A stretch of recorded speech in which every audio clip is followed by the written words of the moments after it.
শুভ সন্ধ্যা। সবাই কেমন আছেন? আশা করি আল্লাহর রহমতে ভালো আছেন। আমি আরেকটি ভিন্ন ভিডিও নিয়ে হাজির হলাম। আজকে আমার ভিডিওটি হচ্ছে লাল পাট শাকের ক্ষেত। তা আমি ওদিন গ্রামে বাড়িতে গিয়েছিলাম, ঈদের সময় বলেছিলাম, আর কি ভিডিও করেছি সেগুলো আপনাদের শেয়ার করব। এর মধ্যে এটি হচ্ছে 3 নাম্বার ভিডিওটা, লাল পাট শাকের ক্ষেত। আর এই শাকটা কিন্তু খুবই লোভনীয় এবং খুবই মজাদার, গরম ভাতের সাথে খেতে খুবই ভালো লাগে।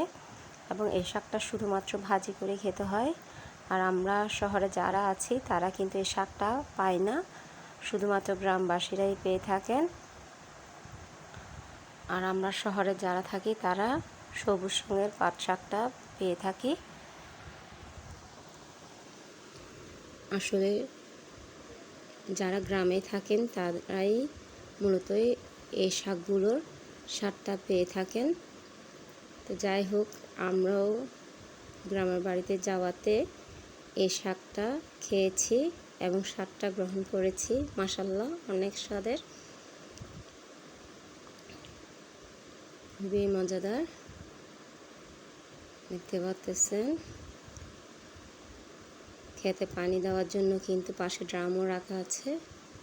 এদিকে দেখতে পাচ্ছেন মিষ্টি কুমড়া ক্ষেত, আর এখানে প্রচুর মিষ্টি কুমড়া ধরেছে।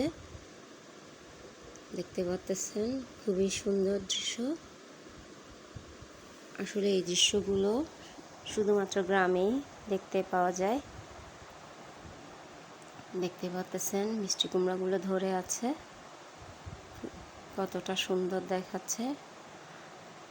আর যখন চলে আসছি তখন খুবই মনটা খারাপ হয়ে গেল যে এত সুন্দর সুন্দর দৃশ্যগুলো মিস করব।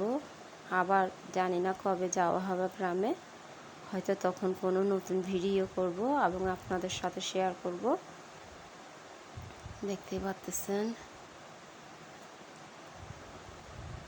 মিষ্টি কুমড়াগুলো ধরে আছে গাছে। আর এরকম ক্ষেত থেকে ফ্রেশ মিষ্টি কুমড়া তুলে কিন্তু ভাজি করে খেতেও ভালো লাগে, কিংবা রান্না করেও খেতে ভালো লাগে। আশা করি আপনাদেরও ভালো লাগবে আজকের ভিডিওটা। আর যদি কেউ এই ধরনের হঠাৎ করে লাল পাট শাকটা পেয়ে থাকেন তাহলে অবশ্যই একবার হলেও ভাজি করে খাবেন। এবং কার কেমন লেগেছে অবশ্যই কমেন্টস করে জানাবেন। আমাদের তো খুবই প্রিয় এই শাকটা।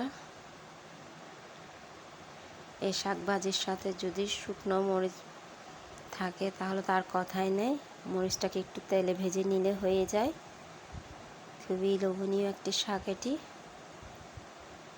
ছোট বড় সবাই পছন্দ করে থাকে। আজ এতটুকুই। তো দেখার জন্য সবাইকে ধন্যবাদ।